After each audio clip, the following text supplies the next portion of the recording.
Hepinize hoş geldiniz. Katılımlarınız için hepinize ayrı ayrı teşekkür ediyorum.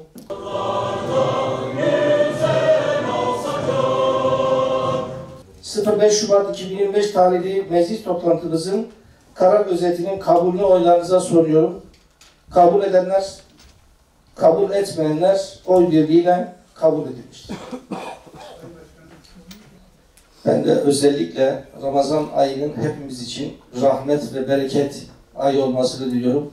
Hepinizin Ramazan'ını tebrik ediyorum. Teşekkür ederim. Evet, gündemin ikinci maddesi araç hibesi edilmesine dair İmar ve Şehircilik Müdürlüğü teklifinin görüşülmesi hakkındadır.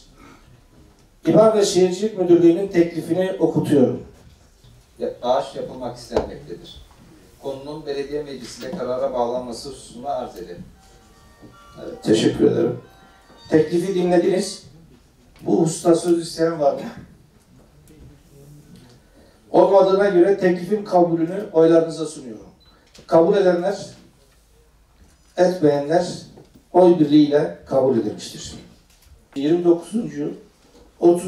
31. ve 32. maddelerindeki teklifler 5393 sayılı Belediye Kanunu'nun 24. maddesi gereğince Mart ayı meclis toplantımızın ikinci birleşiminde görüşülmesi için İmar Komisyonu'na havalesinin kabulünü oylarınıza sunuyorum. Kabul edenler oy birliğiyle kabul edilmiştir.